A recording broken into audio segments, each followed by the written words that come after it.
Haleluya, haleluya. Yesu ashimwe cyane bene data. Amahoro y'Imana nabane namwe aho muri hose. Turabishimiye, turabakunda, turavuga ngo muri abanyamahirwe. Turabanyamahirwe kuko turiho, turabanyamahirwe kuko duhumeka, turabanyamahirwe kuko turi abana b'Imana, turabanyamahirwe kuko turi mu mugambi w'Imana. Amen. Nawe tuzindukanye uri umunyamahirwe. Turavuze ngo izina ry'Imana rero ni ryubaho ku bwawe. Haleluya. Muri zinduka uharure nkuko bimenyerewe, murabizi ko tuzinduka dusenga, tuzinduka twinginga, tuzinduka tuganira ijambo ry'Imana rigeraho ridukura naho ridushyira. Dutangiye icyumweru dukeneye ko ari icyumweru cy'umugisha, dutangiye icyumweru tuzwaraho ijambo ry'Imana ribudukure ndetse naho ridushyira. Reka tubanze dusenge kugira ngo iteraniro ryacu rize kuba iteraniro ry'umugisha. Urakoze data, urakoze Imana yaremye ijuru n'isi. Turazindutse tuje kuvuga ko wera, turazindutse tuje kuvuga kuri nyiri cyubahiro, tuje kuvuga ko nta yindi Mana tuzi ikomeye atari yaremye ijuru n'isi yitwa Uwiteka. Imana ni nyinshi ariko Uwiteka ni ryo zina ryawe. Izindi Mana ntizumva, ntizivuga, ntizikora, ntizigenda, ariko uri Imana twabonye igira icyo ikorera umuntu kikagaragara. Uri Imana iruhura umuntu akaruhuka. Niyo mpamvu twongeye kuzindukira imbere yawe, kuko tuzi ko igihe cyose tugeze imbere yawe ntabwo dusubireho uko twaje. Ndasabye ngo buri wese tugiye kubana Mwami, ijambo ryawe rigera aho ridukura, rigere naho ridushyira mu izina rya Yesu. Amen. Nawe aho uvuga uti amen, amen, amen. Haleluya. Turi abanyamahirwe rero, turi abanyamahirwe, turi abanyamahirwe. Jya uzinduka kuvuga ngo ndi umunyamahirwe. Nge Deborah ndi umunyamahirwe. Ubugiye tureho ngo ndi umunyamahirwe. Ndabizi ko tumaze kujegeza ikirere, ko tukibwira buri gihe ngo turi abanyamahirwe.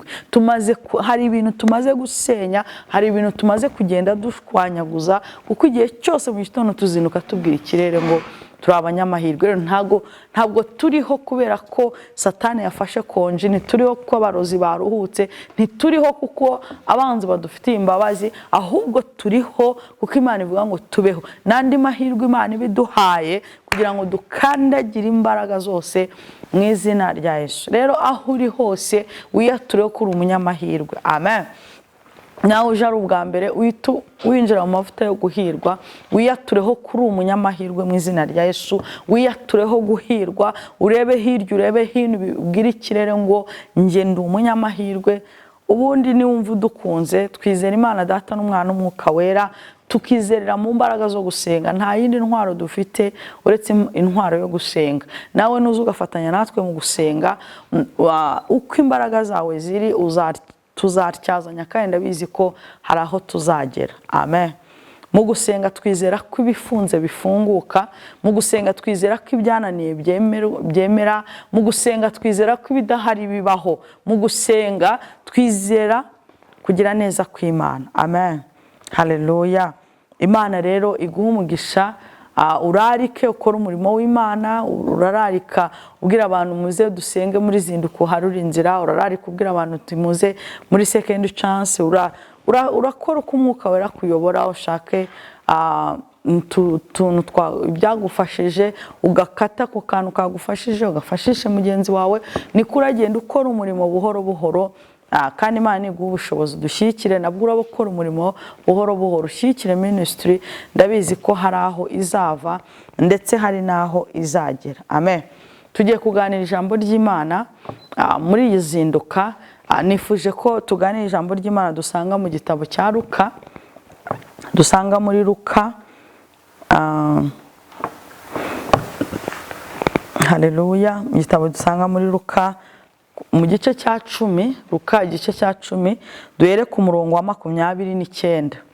Haravuga ngo ariko uwo ashatse kwigira shyashya abaza Yesu ati, harya mugenzi wanjye ninde? Harya mugenzi wanjye ninde? Mana ishimwe. 30. Aramusubiza ati, hariho umuntu wavaga i Yerusalemu amanuka agiye Yeriko, agwa mu gico cy'abambuzi, baramwambura, baramukubita, barigendera, bamusiga ashigaje hato agapfa. Nuko umutambyi amanuka muri iyo nzira, amubonye arakikira arigendera. n'umurewi ahageze nawe abigenza atyo, amubonye arakikira arigendera. Ariko umusamariya wari uri mu rugendo nawe amugeraho, amubonye amugirira impuhwe, aramwegera amupfuka inguma, amwomoza amavuta yerayo na vino, amushyira ku ndogobe ye, amujyana mu icumbi ry'abashyitsi aramurwaza. Bukeye bwaho yenda idenariyo ebyiri, aziha nyir'icumbi ati umurwaze, kandi ibyo uzatanga byose birenze ku byo ngusigiye nzabikwishyura ngarutse. None 36 aravuga ati noneho utekereza ute muri abo batatu ninde wabaye mugenzi w'uwaguye mu bambuzi? Aramusubiza ati ni uwamugiriye imbabazi. Yesu aramubwira ati genda nawe ugira utyo. Nanjye ndavuze ngo genda ugira utyo. Amahoro ya Kristo rero abe muri wowe, wakira ijambo ry'Imana. Amen. Uyu ni uwo muntu washatse kubaza Yesu. Bibiliya yavuze neza ngo ashatse kwigira shyashya. Arabaza atari ku wundi mugenzi, namenya gute mugenzi wanjye? Icyo nkundira Yesu rero, agira uburyo agusubizamo ukumva butandukanye n'umuntu. Umuntu yagusubiza akakunyuza hariya akakunyuza hariya, ariko Yesu aragusobanura ntace ku ruhande. Haleluya. Aravuga ati rero mugenzi wawe reka mukubwire neza. Ngo arangije abishyira umugani, aramubwira ati hariho abantu, hariho umuntu wari uri haragenda. Uwo muntu yaje guhura n'abantu batatu, ariko mbere yuko ahura n'abo bantu batatu yaje guhura n'igico cy'abambuzi. Baramukubita, baramugirira nabi, baramusandaza, mbega bamukora ibyamfura mbi. Hari abantu batatu rero bahuye nawe. Hari umutambyi wahuye nawe ngo arikikira, hari umurewe wahuye nawe arakikira, ngo ariko haza umusamariya. Uwo musamariya nawe yari ari mu rugendo, bose bari bari mu rugendo. Bene data turi kumwe rero, ubuzima bwacu ni urugendo. Amen. Kuva umunsi wavuye mu nda ya mama wawe kugera uyu munsi, ubuzima bwacu ni urugendo. Ni urugendo duhuramo n'ibintu byinshi. Kuva mu kwezi kwa mbere kugeza uyu munsi tujye kurangiza uyu mwaka, uhuye n'urugendo. Urugendo wahuye nawe rwo rutandukanye n'urwundi yahuye narwo, ariko muri uru rugendo birakwiriye ko kugira ngo ugire ahantu uvugire n'ahantu ugera, ubanze umenye neza gushyira buri muntu wese muri pozisiyo ye. Amen. Ntabwo nzi niba unyumvishe neza, ariko dusenga Imana izinduka ubwira Imana ngo Mana, mu bwenge bwo gushakira buri muntu icyicaro cye, mu bwenge bwo gushakira buri muntu pozisiyo ye, mu bwenge bwo gushakira umuntu ahantu ahagarara. Ndi kumwe n'abantu benshi, ngendana n'abantu benshi, vugana n'abantu benshi. Iminsi yose uzambona imbere yawe nkunda kwigisha ku muntu, kuko ni gake uzumva umuntu wacumujwe n'inkoko, ni gake uzumva umuntu wacumujwe n'ihene, ni gake uzumva, ni gake. Ariko igihe cyose tujya duhura n'ibibazo cyangwa se n'ibikomere, ujya usanga twahuye n'ubuzima butubabaje cyane bigiye biturutse ku muntu runaka. Rero umwaka aba ari ikintu kirekire. Niho navuga ngo tusa nk'abari gusoza uyu mwaka, ariko wongere usubiremo. Kugeza uyu munsi ndi kumwe n'abantu bameze gutya. Mu bantu turi kumwe harimo abo bantu bose, harimo abakikira, harimo abakata, harimo abahagarara. Abo bantu turi kumwe. Imana ishimwe cyane rero. Uko ugenda mu buzima uhura, haleluya, uhura n'abagukubita. Haleluya. Uyu muntu yari ari kumwibarisha, ariko mugenzi wawe ukwiriye kumenya. Mugenzi wawe ni umuntu uvuga uti uyu muntu turi kugendana. Imana ishimwe. Uwukeka ari igihe aba atari mugenzi wawe. Haleluya. Ariko na Yesu arabimenya, avuga ati muri abo se wumvishe mugenzi wawe ari indi?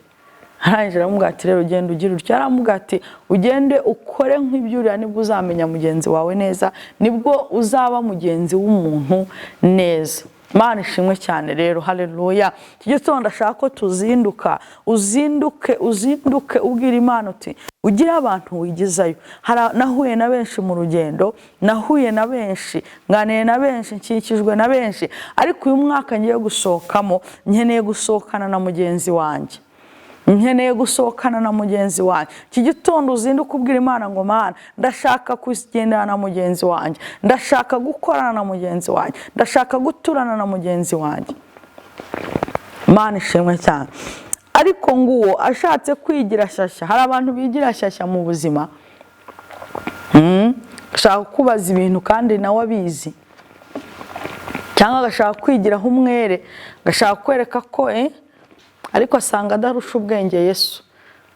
Nta muntu umwe wamenye gusenga, nta muntu umwe urusha ubwenge Yesu.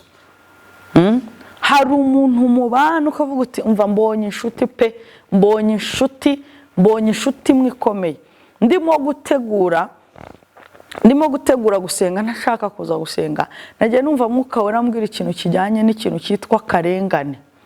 Akarengane, umwuka w'akarengane. Iki gitondo Imana igutsembereho umwuka wo kurenganywa.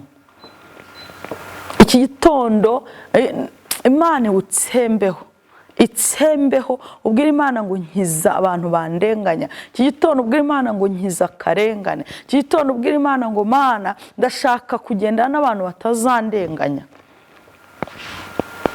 Mana ishimwe cyane. Uzinduka uharura inzira. Narababwiye ngo impamvu muri zinduka tumera nk'abantu basenga barimo nyine baraharura. Nta muntu uharura buhoro, umuntu yaharura ashyiramo imbaraga, umuntu uharura nyine abarwanya. Ndabizi ko imbere uraza guhura n'abantu kugaburira nyine ibihiye, uraza guhura n'izindi nyigisho zindi, ariko niba uzindutse mu gitondo uba uzindutse nyine gutegura inzira, uba uzindutse kugenda uharura. Birakwiriye ko wowe ujya uzinduka ukazinduka uvuga utumva ngiye gukora, ngiye guharura inzira, imbere yanjye hari ibyiza, imbere yanjye hari ahantu hakomeye ngomba kugera, rero ndaharura ibintu byose bishobora gutuma ntagera ku byiza byanjye. Muri ibyo bintu uyu munsi muri izinduka y'iki gitondo ndashaka kukubwira ngo Imana ikurinda abantu bo kukurenganya, kandi muri iyi zinduka y'iki gitondo Imana ikurinda abantu batari bagenzi bawe, umuntu utari mugenzi wawe, kuko numwambukana uriya mwaka azakuvuna.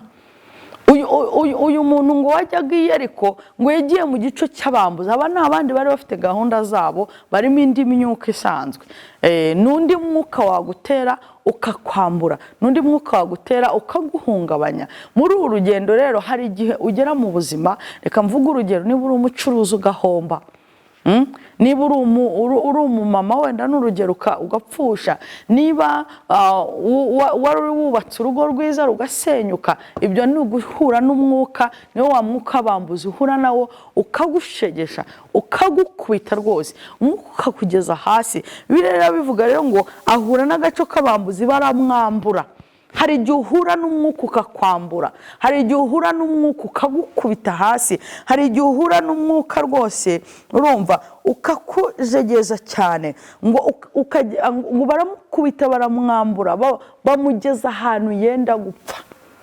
Mana ishimwe. Hahandi hano hejuru biravuze ngo habura gatoya uwo muntu umwuka ugashira agapfa. Ubu buzima rero hari igihe ubugeramo.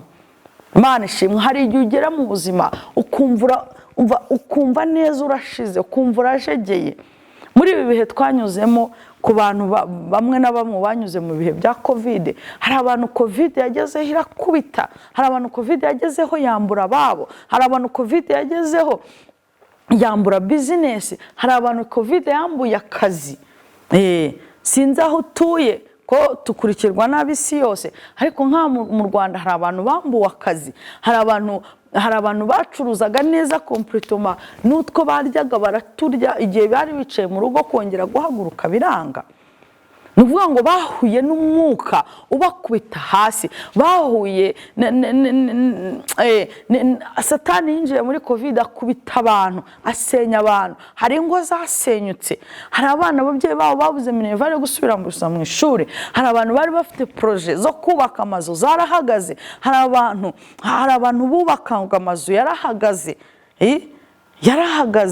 kubera iki? Wenda bari barayetse credit no kwishyura ni ikibazo, ahubwo bagiye no kubatereza cyamunara witwa bari bafite. Hari abantu basengaga kubera kubura aho basengera bakubiswe hasi, hari abashumba. Mu yandi magambo ni umwuka waje ukubita abantu gira gute, ariko hari abandi babitabariwemo. Umunsi ntabwo ndi kuvuga Covid, nimo ndavuga ngo ahari uriya mwaka tugiyemo, ahari ibihe tugiyemo, birakwiriye kugendana na mugenzi wawe. Imana ishimwe. Nugendane n'abantu. Uyu muntu rero yari yarafite kuba wenda yakwizerera ku batambyi, yakwizerera ku barewe, ariko ntabwo bigeze bamukura mu kibazo yagezemo. Imana ikurinde umuntu utari mugenzi wawe. Iki gitondo naje kuvuga ngo Mana ukubure, uharure umuntu utari mugenzi wanjye, uharure. Imana iharure umuntu utari mugenzi wawe, Imana imuharure imbere yawe, Imana imukure imbere yawe. Haleluya. Imana imukure imbere yawe. Hari igihe uhura n'ikibazo kikakugeza hasi, hari igihe uhura n'akarengane, my dear, ugahura n'akarengane. Reka ntange urugero nko mu rugo, ugahura n'umugabo akakurenganya, ugahura n'umugore akakurenganya, ukumva urarenganyijwe ikintu wenda bari kukwagiriza, kumva utandukanye nacyo. Aba bandi bose wari wizeye ukabona neza bagutaye ahantu. Ugahura n'akarengane runaka, ugasanga umuntu arapfa kukubwira amagambo atabanje no gutekereza bitewe na situation urimo. Ukagira bya bindi byagukubise, ukagira na babandi witaga inshuti, noneho bakagushwanyaguza bikomeye. Abo ni abantu benshi tugenda duhura nabo. Ukatekereza ukavuga uti ibyo ari byo byose ngiye gushakira ubuzima hariya ahantu runaka. Wagerayo kubera hari abantu bari biteguye ko nugera uzajya ubohereza amafaranga, wagera bikanga, wajya wumva ibintu bavuga ukumva uracitse intege, wajya utekereza abandi bantu ukumva ucitse intege. Hari umuvandimwe umwe wavuye inaha ajya hanze, aragenda arashakisha, yajya abona udufaranga kohereza, igihe kiragera rero udufaranga dusa nk'uduhagarara. Tubaye nk'uduhagarara, abavandimwe be bonyine nibo baje gushaka kumuhohotera, gushaka kumuhohotera iriya mu buryo bwari bukomeye. Bigera naho aho hantu yari arasa nk'uhavuye. Bene data, ndashaka kukubwira ngo muri iki gitondo Imana ikurinde abantu bagufatanya n'iminsi, Imana ikurinde abagufatanya n'iminsi, Imana ikurinde abantu bagufatanya n'umusozi ukuri imbere, Imana ikurinde abantu bagufatanya n'ikigeragezo uhagazemo, Imana ikurinde abantu bagufatanya n'ishuri urimo, Imana ibakurinde mu izina rya Yesu, Imana ibakurinde, Imana ibigizeyo, Imana igire gute ibigizeyo. Umuntu mugenzi wawe ni umuntu wumva icyo kibazo nubwo yaba atakirimo, ariko akakisanisha nacyo kugira ngo ubashe koroherwa. Amen. Si ngombwa, ntabwo benshi, reka mbabwire bene data, dufite amasezerano ariko imitima yacu yuzuye akababaro, imitima yacu yuzuye agahinda. Ubana n'umugabo wawe waracuruje bigahomba, agatangira kubwira ati ariko ufite ubwenge, uratekereza, ubundi si uba muzima. Nyamara mbere ubyara wari muzima, kubera ikibazo ugezemo, kubera ahantu ugeze, ukumva neza umuntu noneho agukubise birenze izo isi yari igukubise. Ubana n'umubyeyi wawe, ubana n'umubyeyi wawe akagenda kuri cya kibazo wari ufite, akongera noneho agatsindagira, agagukubita ijambo rikakubita muzunga. Ngo aba batambyi barakikira bigirayo, ntibabona ubwo bubabare. Hari igihe ugendana n'abantu ntibabona ububabare ufite, nyamara wari wizeye ko aribo babasha no kukumva, nubwo batanakugabura ariko bakakumva, nubwo batagira ahandi bagera ko bakakumva. Bene data, reka nkubwire, ugenda urushaho gupfa. Ngo uyu nguyu ngo agera abura gato cyane, abura gato ngo apfe, Nuvuga ngo iyo uri kumwe n'abantu bakurangarana, reka nkubwire mwene data, turapfa. Imana ikurinde abantu bameze gutyo, Imana ikurinde abantu muri kumwe batagira icyo bazakumarira igihe wahuye n'ikibazo.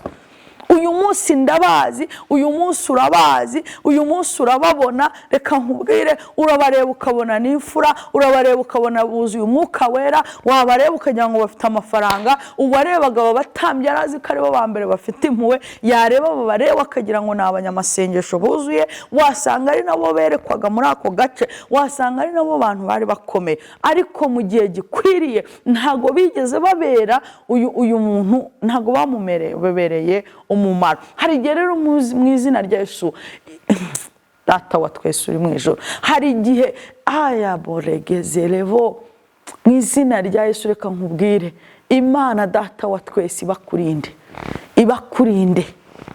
Nawe uvuga uti bandinde mu rugendo nsigaje, Imana ibandinde. Uhuye kuva mu kwa mbere ndiho ndavuga n'umuntu uhagaze muri icyo gico cy'abambuzi bakubise bagize gute, Imana igusigariza umuntu umwe ariko w'umumaro. Uwo muntu wambukane na uriya mwaka reka ngo birashoboka ko ubu wakubiswe, birashoboka ko ubura gato ugapfa, bitewe wenda n'ikibazo cyaje, bitewe n'ikibazo kikuremerewe, bitewe n'ibintu bikwikubise muri uriya mwaka. Haracyari ibyiringiro kuri ya mwaka tugiyemo, wahura n'umusamariya. Iki gitondo kuvuga ngo harura inzira, harura inzira, harura inzira, imbere hari umusamariya. Haleluya. Abo wahuye nabo batandukanye n'abari imbere, abo wahuye nabo batandukanye n'abari imbere, abo wahuye nabo batandukanye n'abari imbere. Imana ishimwe, Imana ishimwe cyane, Imana ihimbazwe.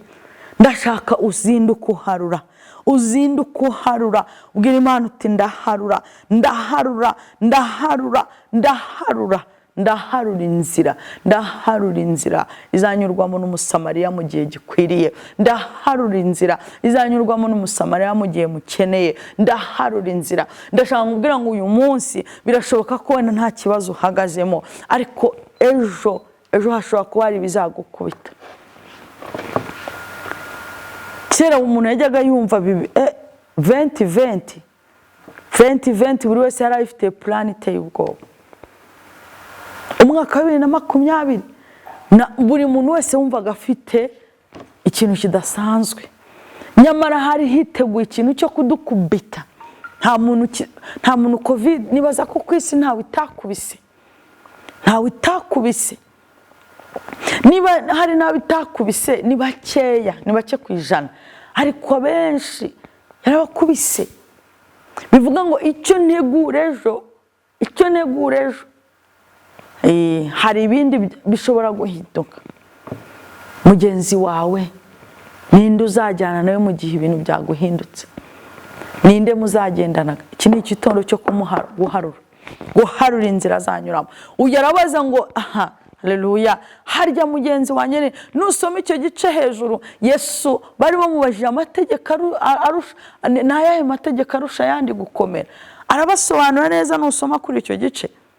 Amen, haleluya. Yaramubajije aramubwira ati ukundisha Uwiteka n'umutima wawe wose, n'ubugingo bwawe bwose, n'imbaraga zawe zose, n'ubwenge bwawe bwose, kandi ukunde mugenzi wawe nk'uko wikunda. Kandi ukunde mugenzi wawe nk'uko wikunda. Hari igihe dufata igihe cyacu tugakunda abantu batari bagenzi bacu, ugakunda umuntu bitewe n'uko ubibona, ugakunda umuntu. Ariko uyu munsi ndashaka mu izina rya Yesu Kristo, Imana iguhuze na mugenzi wawe, Imana iguhuze na mugenzi wawe. Usenga Imana ubwire ngo ndashaka guhura na mugenzi wanjye, ndashaka kugendana na mugenzi wanjye. Iki gitondo ndashaka kuba ndi kumwe na mugenzi wanjye, ndashaka umuntu ngomba gukunda nk'uko niko. Ariko uri kumva ijambo rivuga ngo ukunde mugenzi wawe nk'uko wikunda. Hari abantu haleluya, Imana uzinduka kwibwira ngo Mana nshaka mugenzi wanjye. Abakwegereye bose ntabwo ari bagenzi bawe, abo mugendana si bagenzi bawe, abo mukorana si bagenzi bawe, abo muturanye si bagenzi bawe. hari abakozi ba Satani bo kugukubita, bo kugushwanyaguza, bo kugusenya, bo kukurimbura, nyamara kubera ko uzaba warabakunze ugasanga imbaraga zawe zose wazibamariyeho, ubutunzi bwawe wabubamariyeho, icyizere cyose wakibamariyeho, byose wabimariyeho, ugasanga baragukubise neza neza, baragushwanyaguje. Haleluya. Imana ishimwe cyane. Mfite ubuhamya bw'abantu benshi, umuntu akakubwira ati ndumva ntajya gukora, ndumva nshaka kuba njyenyine, ndumva ndushye, ndumva ndemerewe, ariko wajya kureba ugasanga nyine nuko hari umuntu yimariyemo arangije aramukonjora koko. Umuntu ko iri jambo reka nkugenda shaka Mwuka Wera kujyane mu isi y'umwuka. Mwuka Wera guhe kurisengera mu isi y'umwuka. Ukunde mugenzi wawe nkuko wikunda. Ubijyane mu isi y'umwuka. Nuhubuka ukajya mu isi y'umubiri, uzabona abatambyi wibwire ko ari bazima. Ndi kuvuga nkuko Bibiliya yavuze ngo nukwanyuraho umutambyi arakikira. Kenshi nkwibutse ko iyo tubonye umutambyi cyangwa abashumba twumva ubuzima, tubabonamo Imana. Bashatse kugeranya ko hari abantu we wakabonyemo ubutabazi cyangwa se wakabonyemo ubushuti, ariko nta bushuti bwawe bafite, nta buzima bwawe bafite. Ngo ahanyura Abalewi. Abalewi ni abantu ba mu nzu y'Imana, Abalewi ni abanyamasengesho, Abalewi ni abantu bahetse isanduku y'Imana. Rero ushobora kumubonamo icyo ariko atari cyarimo. Imana ishimwe. Nawe ushobora kubona inshuti ukayibonamo bya bindi bitewe wenda n'amareshya mu gihe, bitewe n'utugambo twiza avuga, ariko ibyo avuga n'ibiri muri we biratandukanye. Ibyo akora n'ibiri muri we biratandukanye, ugasanga uraharenganiye. Musi ndashaka Imana ikurinda akarengane, Imana ikurinda akarengane uzaterwa n'abo wishe bagenzi bawe. Imana ikurinda akarengane, ako urarengana ukumva urapfuye, nyamara wari wahagaze mu ijambo ry'Imana rivuga ngo reka nkunde mugenzi wanjye nkuko nikunda. Imana ishimwe. Haleluya. Imana iguhuze n'umusamariya, Imana iguhuze uharura inzira. Zinduka muri nibature, zinduka uharura inzira. Bene data, zinduka uyiharura. Imana iguhuze na mugenzi wawe, utarebeye kuri titre, utarebeye ku isura, utarebeye kuri taye, utarebeye ku ngendo no ku ngano, utarebeye ku mafaranga, utarebeye ku byo ureba. Imana ikuzanire mugenzi wawe. Nibwo uzabasha kugendana n'umuntu uzakomora mu gihe uzaba wakomeretse. Biravuga ngo nuko haleluya, ngo bandi bose bamaze kugenda, ngo ariko uyu musamariya ngo yari ari mu rugendo. Yari ari mu rugendo nkuko nawe urimo, yari ari mu rugendo runyuraho ugomba kunyura. Haleluya. Iyo nzira urimo guharura uhure n'umuntu yirimo bimwe ngo arangije amugirira impuhwe. Umva ikintu kizakubwira umugenzi wawe, ni umuntu uzakugirira impuhwe. Arangije amugirira impuhwe. Umuntu akugirira impuhwe akumva aho hantu uri ntabwo yahagusiga, akakureba ahantu wakubitiwe agashaka ikintu cyose. Umuntu akugirira impuhwe inshuti yanjye akumva ikibazo cyawe yakikorera. Umuntu akugirira impuhwe akikorera umutwaro w'ikintu cyagukubise. Buri muntu wese mu buzima agira ahantu agera agakubita, agira ahantu akubitwa neza neza akavuga ati ahangaha neza ndashize. Yaba ageze wenda nko ku buzima agakubitwa, agashobora guhagarara hakomeye ariko iruhande akumva arajegeye neza. Rero umuntu mugenzi wawe akugirira impuhwe muri yakote yahindi wajegeyemo neza pe. Imana iguhe kugira umugabo, aba umugabo ariko ari mugenzi wawe. Imana iguhe usenga Imana uvuga ngo Mana ndashaka ko uyu mugabo wanjye ahinduka mugenzi wanjye. N'ubu utamufite usenga ubwira Imana ngo Mana ndashaka umugabo uzageza ku rwego abe mugenzi wanjye. Azakugirira impuhwe. Uzi kubana n'umugore wamubwira uti ko banyirukanye, ati wari waba se? Wari waba? Wamubwira uti ko numva umutwe, ati koma. ngenda ugira n'iki. Yes, yego hari ibindi byamunaniye, ariko mugenzi wawe akugirira impuhwe. Mana ishimwe. Niki cyatumye dusenyuka? Niki cyatumye tunanirwa? Niki cyatumye twagendanye n'abantu muri situation nzima tumaze gukubitwa bati awa? Amugirira impuhwe, aramwegera. Ariko umuntu utakwegera mu kibazo runaka, ubundi uwo ni mugenzi wawe ate? Umuntu mutarasengana, umuntu utarakubaza uko waramutse, aramwegera. Uyu mwaka tugiyemo Imana iguha abantu bakwegera. Bakwegera ntacyo bafite bagukurikiyeho. Bakwegera. Uyu Musamariya nta kintu yari ari gusarura kuri uyu wakubiswe, ariko yifuza kumwegera. Aramwegera amupfuka inguma. Aramwegera amupfuka inguma. Arangije kumupfuka inguma amujyana mu yindi nzu. Bibiliya iravuga ngo amwomoza amavuta yera, yarangije kumupfuka inguma na vino, amushyira ku ndogobe ye. Amaze kumushyira ku ndogobe ye ngo amujyana mu icumbi ry'abashyitsi. Arangije ngo agira gute? Aramurwaza. Aramurwaza. Tugira abantu yagira amahirwe yagwa atari kuri igihe nahereye, wakora agakosa gatatu. Uyu nguyu yamujyanye hehe?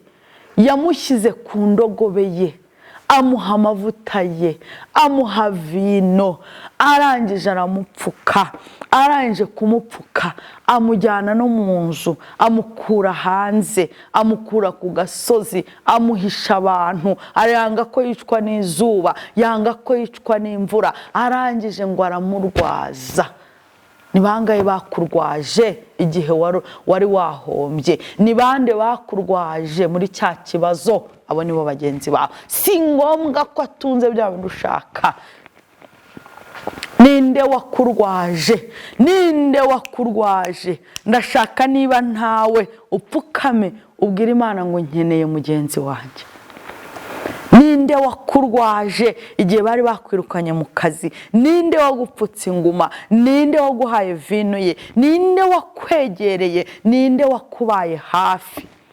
Mu gihe wari wabuza inzu, mu gihe wari urwaye, mu gihe wari urwaje abana, mu gihe urugo rwari rukomeye, mu gihe bari bakwambuye, mu gihe kredi yari bayikomeye, mu gihe ninde wakubaye hafi? Ninde wakurwaje? Niba usubira mu hari igihe utekerezwa buti ubundi ninde? Ni ukamushaka ukamubura. Upfukame ku maguru yawe. Itegeko ry'Imana rivuga ngo kundisha umutima wawe wose Imana, n'ubwenge bwawe bwose, n'ubutunzi bwawe bwose, umutima wawe. Kabiri, ukunde mugenzi wawe nkuko wikunda. Ndashakira ijambo mwene data tuzindukanye. Ntabwo Imana yanjye yari inaniwe kuvuga ngo ukunde bagenzi bawe. Yari ivuze ngo ukunde ukunde mugenzi wawe. Si ngombwa benshi, nabo umwe, ariko mu gihe wamubonye yarakubaye hafi, yarakwegereye, yarakomoye inguma,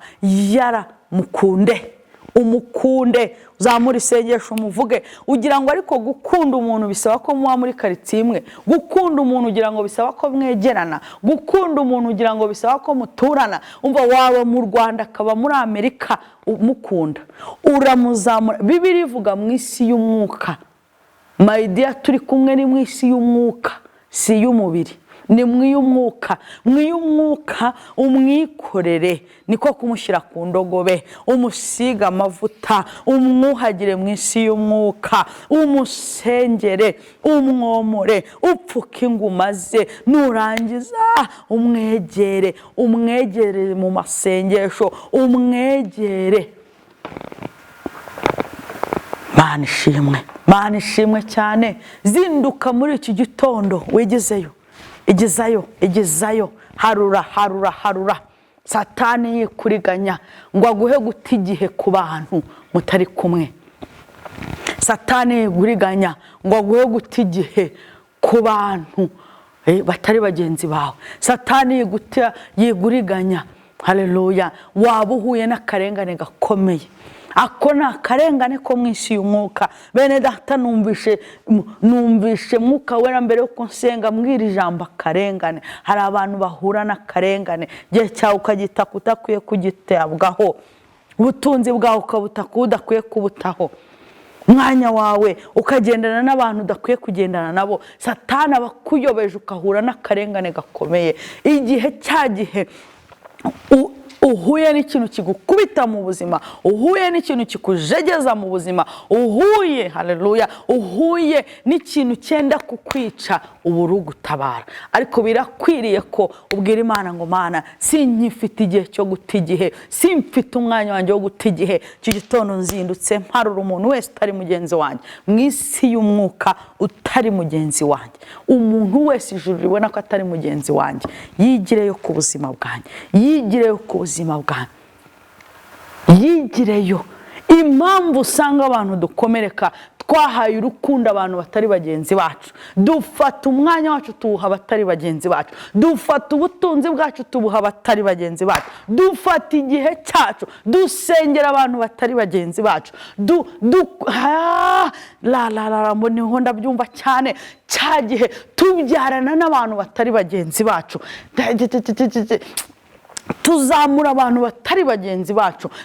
Cyagihe rero, cyagihe ibintu bihindurijeho gatoya, cyagihe ibintu bibaye nk'ibiduhindutse gato, tubura abatwomora, tubura abadufata, tubura abadushyigikira. Ariko muri iki gitondo uzinduka ubwira Imana ngo Mana igihe kirageze ngo ngendane n'umuntu umwe ariko ari mugenzi wanjye, igihe kirageze ngo nicarane n'umuntu umwe ariko ari mugenzi wanjye, igihe kirageze nkorane n'umuntu umwe ariko mugenzi wanjye. Nshaka umuntu umwe, nshaka mugenzi wanjye, ntabwo ari bagenzi banjye, nshaka mugenzi wanjye. Dufite amasezerano y'abantu yasohoye aribwa n'abantu batari bagenzi babo. Mana ishimwe. Dufite ibintu Imana yatubwiye tubibwira abantu batari bagenzi bacu ko bari batwegereye mu gihe twari tugihagaze, mu gihe twari tugikomeye. Bakwegera ufite ahuba, bakwegera ufite akohereza, barakwegera. Ariko iyo uhuye n'ibigukubita, iyo uhuye n'ibikwambura, iyo uhuye n'ibikujegeza, iyo uhuye nabyo, ntabwo ubona mugenzi wawe. Ariko Imana yaguhaye mugenzi wawe, no mu byiza muragendana, no mu bibi muragendana. Aho utsikiye aragufata ukuboko, aho uguye arakubyutsa, aho wakubitiwe araza ntagakubwira ngo wajyagahe, wabigenje gute, agatangira hejuru y'icyo wahuye nacyo agatangira nawe kugukubitisha ikindi. Ugasanga noneho upfuye, harabura gato ngo upfe. Kumva kubaho bikurutira gupfa, bikurutira kubaho. Mwami Imana tugire neza. Uzinduka muri iki gitondo ubwira Imana ngo Mana nanze kugendana n'abantu buzuye umwuka w'akarengane, ndabirukana mu buzima bwanjye, ndabirukana mu buzima bwanjye. Nzindutse muri iki gitondo, nzindutse muri iki gitondo abantu bose batari bagenzi banjye Satani yashyize mu nzira yanjye, ndaharura mu izina rya Yesu. Abantu bose batari bagenzi banjye ndaharura. Abo Satani yashyize mu nzira zanjye ndaharura.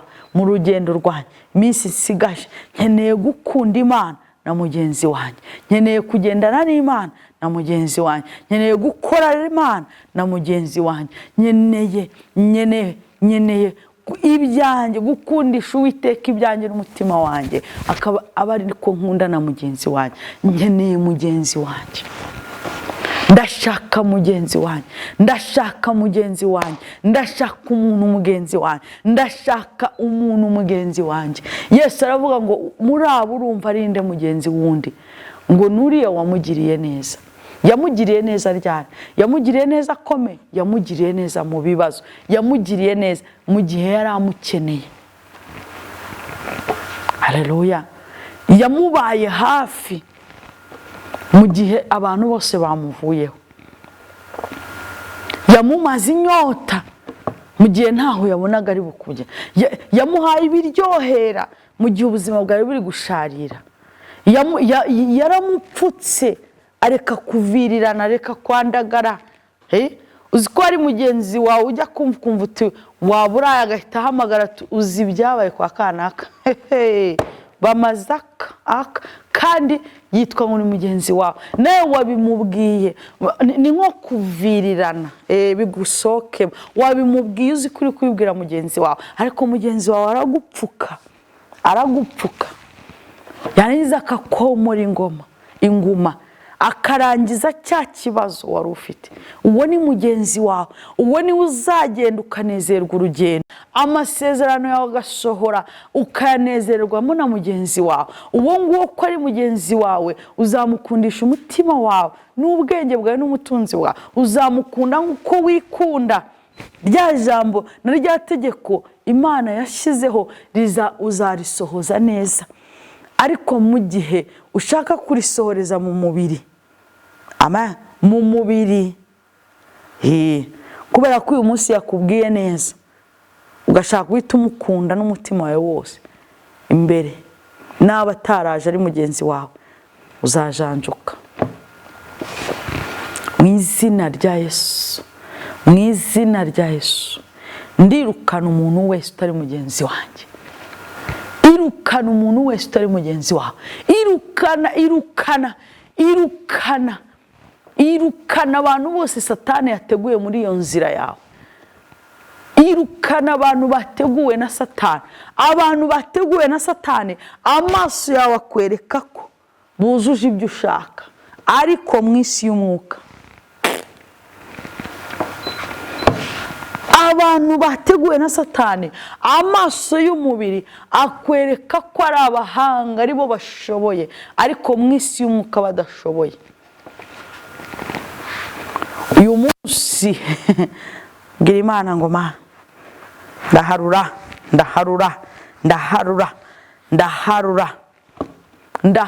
umuntu utari mugenzi wanjye, ndaharura umuntu wese utari mugenzi wanjye. Ndamuharuye mu rugendo rwanjye, ndamuharuye mu buzima bwanjye, ndamukura mu buzima bwanjye mu izina rya Yesu, mu izina rya Yesu. Haleluya. Vuga mu izina rya Yesu ndamwirukanye, mu izina rya Yesu ndamuharuye. Umuntu wese utazabana nanjye mu byiza no mu bibi, umuntu wese utazabasha kumfuka mu gihe nzaba mvirirana, umuntu wese utazangirira impuhwe igihe nkeneye ungirira impuhwe, umuntu wese utazabasha kuma vino mu gihe nahuye n'ibisharira, umuntu wese utazabasha kunsiga mu gihe umwera wanyuzuyeho, umuntu wese utazabasha kunshyira aho mu nzu ngo ndeke kwicwa n'izuba n'imvura, umuntu wese utabasha kunyegera mu gihe mukeneye, kundwaza mu gihe narembye muri situation runaka, mu gihe narembye mu kibazo cyandembeje, mu gihe narembye mu buzima bwandembeje. Uwo muntu niba imbere nta kundwaza, ave mu buzima bwanjye nonaha. Iyizinduka nzindutse mwirukana. Niba uwo muntu nta gahunda yo kunyomora mu gihe nzaba nahuye n'ikibazo, ave mu buzima bwanjye. Ndaharura ndaharura mu izina rya Yesu Kristo aho nzanyura mu izina rya Yesu mu izina rya Yesu ndaharura abantu bose Satani yazanye kunkomeretsa mu minsi iri imbere ndaharura uyu mwaka ngiye kunzinjiramo ndashaka kugendana n'umuntu umwe ariko ari mugenzi wanjye ndashaka kwicarana n'umuntu umwe mugenzi wanjye ndashaka guturana na mugenzi wanjye ndashaka gukorana na mugenzi wanjye ndashaka guhura na mugenzi wanjye wa wundi ijuru ribona ko ari mugenzi wanjye. Haleluya, Mana ishimwe cyane. Yesu yataza guca uyu mugani abantu bose bari kwibwira ko umugenzi muzima ari uriya mutambyi. Yesu yadaciye umugani abantu bari bazi ko umuntu wakora ibikomeye ari uwo murewe, ariko kuko Yesu yaciye umugani nibwo basobanukiwe mugenzi wawe uwo ari we. Bwira Imana ngo nshaka gukora kubana na mugenzi wanjye. Ijuru nirimitiremo umugenzi w'ukuri. Nkeneye umugenzi muri uru rugendo. Imyaka nsigaje yo kubaho hari umuntu ufite amavuta yo kunyomora, hari mugenzi wanjye Imana yahaye amavuta yo kunyomora, hari mugenzi wanjye Imana yahaye imbaraga zo kunyegera, hari mugenzi wanjye Imana yahaye ubushobozi bwo kundwaza, hari mugenzi wanjye Imana yahaye uwo ndashaka guhura nawe. Ndaharura inzira zose, ndaharura ibyo Satani yamutamitse, ndaharura ibimutinza, ndaharura abari imbere ye, ndigizayo. Mana ishimwe cyane. Ndashaka nkubwira ngo aba barewi barabanje, abatambyi barabanza, undaza nyuma. Hari abantu bitambika imbere y'umuntu wawe w'umumaro. Baveho iki gitondo, baveho umva atazakugeraho umwuka waguheranye. Baveho abantu badafite umumaro, baveho abantu batazagira icyo bakora mu buzima bwawe, baveho abantu batazagira aho bakugeza, baveho abantu abo, baveho mu izina rya Yesu. Umuntu wawe abona hanyura, umusamariya abona hanyura, mugenzi wawe abona hanyura, nibabanze baveho. Biravuze ngo barabanje banyuraho, baveho. Zinduka wigizayo mu izina rya Yesu, zinduka wigizayo. Hari umuntu bari gutinza bitondesha umurongo, bigendesha gutya, bigendesha gahoro. Hari umuntu bari gutinza ko akugeraho, ni kuri kugenda upfa, ni kuheze mu bushomeri, ni kuheze mu bukobwa, ni kuheze mu busore, ni kuheze nta kazi. Kubera iki? Abantu badafite umumaro bariho baribyiga mu nzira. Tala bozikatala baraho gusa bivugisha utugambo, bisekesha, kandi umuntu ari harapfa. Nibaveho haza umuntu muzima, nihaveho. Zinduka uvuga utumva abantu bari mu nzira yanjye kandi ntacyo bamaze, nibaveho. Abantu bari mu nzira ndimo kandi ntacyo bamariye, nibaveho. Uyu mwaka ndasoza bose bavuyeho, nibigireyo mu izina rya Yesu. Umuntu wanjye abona hanyura, nibigireyo umusamariya abona hanyura, nibigireyo mugenzi wanjye abona hanyura, nibigireyo mu izina rya Yesu. Mu izina rya Yesu nihagira bigirayo, abagaragara nk'abashoboye kandi badashoboye nibigireyo, abagaragara nk'abafite kandi badafite nibigireyo, abagaragara nk'abakomeye kandi badakomeye, abagaragara nkaho hari icyo bakoze ku buzima bwanjye kandi ntacyo bazabukoraho, nibigireyo. Uzinduka uvuga utumva, bigireyo. Bo nibo badutindishe hafi gupfa. Ngo umusamariya yasanze habura gato ngo apfe. Mana ishimwe. Haleluya. Bigireyo. Muri iki gitondo bigireyo. Muri iki gitondo harura bigireyo mu izina rya Yesu. Uvuga uti bigireyo umusamariya abona inzira, bigireyo umuntu w'umumaro abona inzira, bigireyo umugenzi wanjye abona inzira, bigireyo mu izina rya Yesu. Nibigireyo. Uvuga uti nibigireyo. Bose bimbura mu maro, nibigireyo. Nakubwiye ngo iyo dusenga tuba turi mu isi y'umwuka. Winjire mu isi y'umwuka, winjire. Ubwire data uti ndashaka gusengera mu kuri no mu mwuka, ndashaka abantu buzuye ukuri ko ari bagenzi banjye. Haleluya. Igihe kirageze igihe umaze utindanye n'abadafite umumaro, igihe umaze utindanye n'abakumvira ubusa, igihe umaze utindanye n'abakuvunira ubusa, igihe umaze utindanye, igihe kirageze ugendane n'umuntu umwe mugenzi wawe. Bigireyo, bigireyo, bigireyo umusamariya abona inzira, bigireyo mugenzi wawe abona inzira.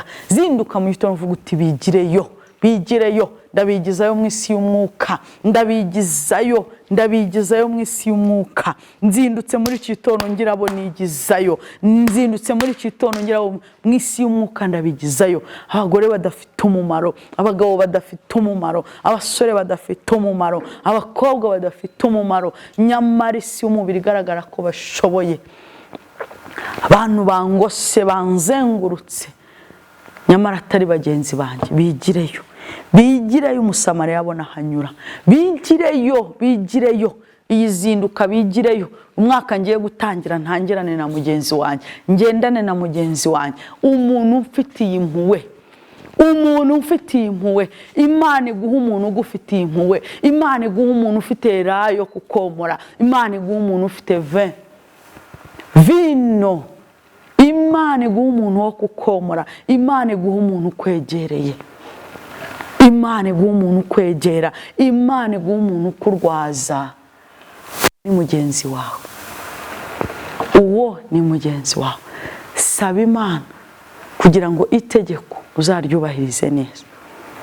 Saba Imana igukureho abagaragara nk'abashoboye kandi badashoboye, abagaragara nk'abafite icyo baje gukora, abagaragara kandi ari abantu baje kukurenganya gusa, ari ingabo za Satani zo kugutinza mu rugendo.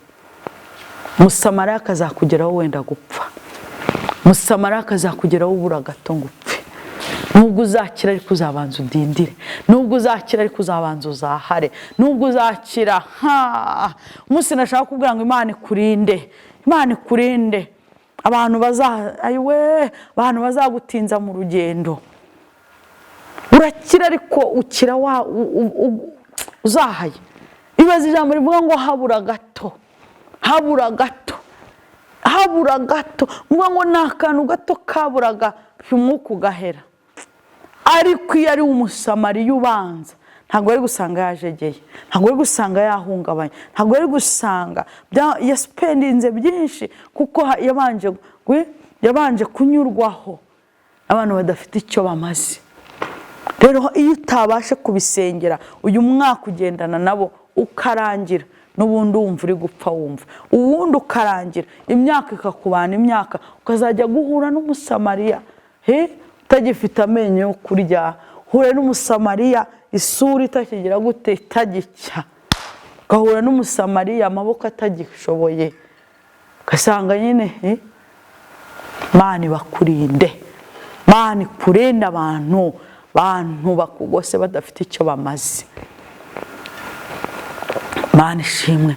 Abantu mugendana mu byiza mu bibazo bakazakutererana, abantu batifuza kumenya ibibazo byawe, abantu batifuza kumenya umubabaro wawe, abantu batifuza kumva ibyawe, abantu Imana bakurinde, birukane mu isi y'umwuka, birukane mu isi y'umwuka. Abantu bagufatana n'ibibazo, abantu bagufatanya n'ibigeragezo, abantu bagufatanya n'ikigeragezo, abantu bagufatanya n'umusozi uhagazeho, nyamara we warebesha mu maso y'umubiri ukabona baruzuye. Abo ngabo Imana bakurinde. Abo ni babi cyane, abo ni babi cyane, bakwica kurenza bagukubise, bakwica kurenza ubukene ufite, bakwica kurenza ubugumba ufite, bakwica kurenza ibindi. Abo bakunyuza mu karengane, wumva ufite akarengane utabasha gusobanura, kurenganywa n'inshuti yawe, kurenganywa n'uwo mwagendanaga, kurenganywa n'uwo mwasangiraga. Ako karengane ntago gapfa gukira, nubwo ugeraho ugakira ariko urwo ruguma rusigara ari runini cyane, iyo nkovu isigara ari nini. Imana ikurinde abantu bakugose bitegura kuzakurenganya, batazumva ikibazo wagize nk'uko kimeze, batazumva agahinda wagize nk'uko kameze, batagusagufata nk'uko. Imana bakurinde. Uzinduka mu gitondo umbwira Imana ngo ndaharura mbere yanjye, ndaharura, nzindutse mparura bagaragara nk'abariho nyamara batariho, nzindutse ndaharura abangose bagaragara nk'abashoboye nyamara badashoboye, nzindutse mparura, hande rwanjye mbona nkaho bagiye kumfasha nyamara ntacyo bazamfasha, ndazindutse ndaharuye abo Satani yateguye ko nzabakunda bakandenganya, nzabakunda bakankomeretsa, nzabaha ibyanjye bakabipfusha ubusa, abo Satani yateguye kuzababaza umutima wanjye binyuze muri bo, ndaharura mu izina rya Yesu. Harure, uzinduka uharura mwene data, zinduka uharura. Ndashaka uyu munsi wumve intambara ikomeye, nukugendana n'umuntu witwa inshuti atariyo, nukugendana n'umuntu wibwira ko ashoboye nyamara isi y'umwuka ntacyo ashoboye, nukugendana n'umuntu wibwira ko azi mu isi y'umwuka ntacyo azi, nukugendana n'umuntu wibwira ko agukunda nyamara mu isi y'umwuka atagukunda, nukugendana n'umuntu uzi ko agushaka mu isi y'umwuka atagushaka, nukugendana n'umuntu wibwira ko hari icyo azagufasha kandi isi y'umwuka ibibona ko ntacyo azagufasha, nukugendana n'umuntu wowe ubonamo ubuzima nyamara wabona kukwica, nukugendana n'umuntu wibwira ko mu kibazo muzagifatanya nyamara azaguta ku nzira. Letopele kisarabo, uwo niwe mubi. Nave mu buzima bwawe atarakubabaza, nave mu buzima bwawe bitari byagera hakomeye, ugifite imbaraga harura, ugifite ucyumvira ijambo harura. Abo nibo babi, yewe abo nibo babi. Uzi kubyarana n'umugabo, wabyara umwana wa kabiri, abana bakaza ubona wenda bafite ikibazo akaguta mu nzira ukagira ngo uzi umuntu ukubwira ngo uri igicucu, nta bwenge ugira. Warigeze kumurwaza kwa muganga, warugeze kumukikikuma, warigeze kumuguriza. Uzi kuguriza umuntu amafaranga neza ahubwo ngo tete vide, urihindukira ukavuga uti kwere. Uzi gusohokana n'umuntu ejo ukazumva niwe wakwandagaje, niwe wakwishe, niwe wagutaye ku nzira. Nibigireyo, harura bigireyo, bareke gutuma umusamariya ataza. Abo nibo badutindije, ugasanga umuntu yaratinze. Hari abantu baraho bagenda binyozora, baseka nyamara badaseka, badutuntu tudafa. Bigireyo. Uyu mwaka tugiye gutangira, ava muri santima wegezeyo, gendana n'umuntu umwe ariko uzakomora mu gihe wakomeretse, gendana n'umuntu umwe ariko uzakuba hafi mu gihe umukeneye, gendana n'umuntu umwe, gendana na mugenzi wawe umwe ariko uzaguha vino mu gihe washaririwe, gendana n'umuntu umwe uzagusiga mu gihe ukeneye gusigwa, uzaguhishira mu gihe ukeneye guhishirwa, uzagutwikira mu gihe ukeneye gutwikirwa. Gendana n'umuntu umwe, gendana na mugenzi wawe umwe, uzakomora mu gihe ukeneye komorwa, uzakugirira impuhwe mu gihe abantu bose bakuvanyeho amaso, abandi basigaye bose umwigireyo mu izina rya Yesu. Wirirwa usenga, Imana iguhe mugenzi wawe. Wirirwa usenga. Ndifuza ku kwezi kwa 12 ubwira Imana ngo mpuzana mugenzi wanjye w'ukuri, mpuzana umugenzi w'ukuri, mpuzana mugenzi wanjye. Imana iguhe umugisha, Imana ikugirire neza, Imana ikurengere, Imana igutabare, kandi wakire mugenzi wawe uhereye nonaha. Imana igukureho abo bantu bose wewe warebaga nk'abashoboye nyamara badashoboye, igukureho abantu bose wabona nk'abafite umumaro nyamara batawufite. Imana ibakure mu buzima bwawe. Nongere mbabwire ngo iyo turi gusenga tuba turi mu isi y'umwuka. Uyu muntu ushobora kubona ariko isi y'umwuka wamenya kumusengera. Niba ari umugabo mubana ikamugira muzima, niba ari umugore mubana ikamugira muzima, ikamukuramo wa mwuka wamubonaga. Niba ari umukobwa mugendana ikamugira muzima, niba ari umusore muri kumwe ikamugira muzima, niba ari inshuti yawe magara ukamugira muzima. Uwo mwuka wo kugushyeshyenga, wo kukujya, Imana ikawurandura muri we. Imana iyo turi kwisenga ibiri mu isi y'umwuka tuba turi mu isi y'umwuka, tuyisabira mu isi y'umwuka, tukagendera mu isi y'umwuka. Uyu munsi wirirwa uri mu isi y'umwuka ubwira Imana ngo nshaka mugenzi wanjye umwe ariko uzangirira impuhwe, umwe uzanyomora, umwe uzandwaza, umwe ongera cyane ngo umwe ariko uzanyegera, umwe. Imana iguhuze nawe mu izina rya Yesu. Nibigushobokera utanga ituro ry'ishimwe ubwira Imana ngo ndagushimye ko umwaka ngiyemo njyanye na mugenzi wanjye umwe, ndagushimye ko mpaye mugenzi wanjye uzabana nanjye kandi ufite ibintu byose bizagera aho bingeza. Imana ni kuyobora gushyigikira ministry, uyishyigikire kugira ngo dukomeze dukore uyu murimo w'Imana. Inama zawe n'ubutunzi bwawe byose turabikeneye kugira ngo turusheho gukora umurimo mwiza kandi ugira aho dukora naho dushyira. Imana iguhe umugisha, Imana iguhe umugisha, iguhe mugenzi wawe umugisha, Imana iguhe umugisha, igukureho abadafite umumaro, Imana ikurinda akarengane uzarenganywa n'abo wita bagenzi bawe, Imana ikurinda akarengane uzarenganywa n'abo wari wizeye, Imana iguhe umugisha w'umuntu umwe azakubere mugenzi wawe uzanezerwa ibihe byose. Mahoro y'Imana abane namwe. Shalom, shalom.